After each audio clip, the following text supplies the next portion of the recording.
Israel Keyes, an American serial killer, operated with a chilling precision rarely seen in criminal history. For over a decade, he meticulously planned his crimes across multiple states, demonstrating an unparalleled level of forethought. His methods allowed him to remain undetected for an extensive period, leaving investigators grappling with an elusive phantom. Keyes' calculated approach defined his reign of terror, making him one of the most unique and terrifying figures in modern true crime. A key aspect of Keyes' modus operandi involved the advanced preparation of what investigators called murder kits. These caches, containing weapons, tools, and other supplies, were buried years in advance at various locations he intended to use for future crimes. This unprecedented foresight allowed him to arrive in a new area, retrieve his preposition kit, commit a random act of violence, and vanish without leaving a traditional forensic trail. Keyes' reach extended far beyond his home in Alaska.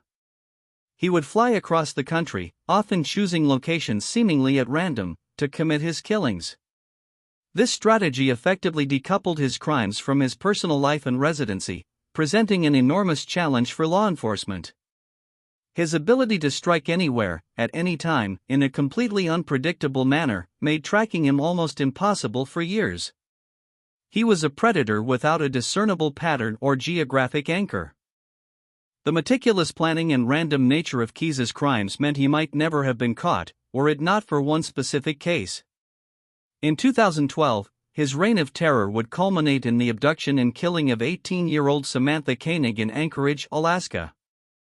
This tragic event would ultimately unravel the mystery surrounding the elusive killer, shifting the investigation into high gear and putting law enforcement on a direct path to the man who had operated in the shadows for so long. Following Samantha Koenig's disappearance, law enforcement launched an intensive investigation. Though the specific details of his capture are complex, the provided facts confirm that Keyes was apprehended in 2012, shortly after the abduction and murder of Ms. Koenig. His capture marked a turning point in a decades-long pursuit of an unknown predator. This arrest brought an end to his ability to operate freely and finally offered a chance for answers regarding his extensive criminal history. After his arrest, Israel Keyes began to speak with investigators, slowly revealing the horrifying scope of his actions. During these interrogations, he indicated the true extent of his criminal enterprise, providing glimpses into his meticulously planned, multi-state murders. These confessions painted a disturbing picture of a serial killer who had traversed the country, leaving a trail of unknown victims in his wake, highlighting the challenges investigators faced in piecing together his decade-long spree. Based on Keyes' own admissions and investigative analysis, authorities developed a sobering estimate of his victim count. Investigators believe he murdered at least 11 people. This number, while substantial, represents only those cases they could definitively link or those Keyes loosely acknowledged. The true count could be higher, but without specific details or confirmation, these at least 11 represent the grim minimum believed to be attributable to him. A tragic consequence of Keyes' strategic planning and ultimate demise is the fact that he took the identities of many of his victims to his grave. While he confessed to some killings, he deliberately withheld crucial details about others, ensuring their names and stories remained unknown. This grim reality leaves families without closure and investigators with an enduring puzzle, underscoring the profound impact of his calculated secrecy even after his capture. Keyes' criminal career spanned over a decade, a period marked by his exceptional ability to evade detection.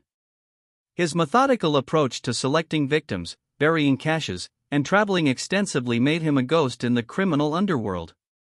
Each passing year without identification of his pattern allowed him to further hone his deadly craft, leaving law enforcement consistently a step behind. It was a terrifying testament to a killer who designed his own anonymity.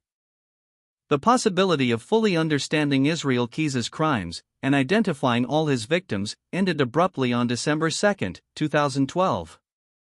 While awaiting trial for the murder of Samantha Koenig, Keyes died by suicide in prison.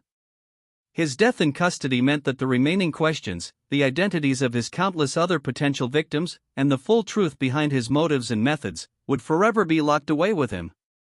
Israel Keyes remains a chilling anomaly in the annals of true crime. His meticulous planning, multi-state operations, and deliberate anonymity set him apart. The investigative community continues to grapple with the implications of a killer who operated so effectively beyond traditional profiles. Though his reign ended, the shadow of his unidentified victims, and the unanswered questions surrounding them, continue to serve as a stark reminder of a truly unique and terrifying American serial killer.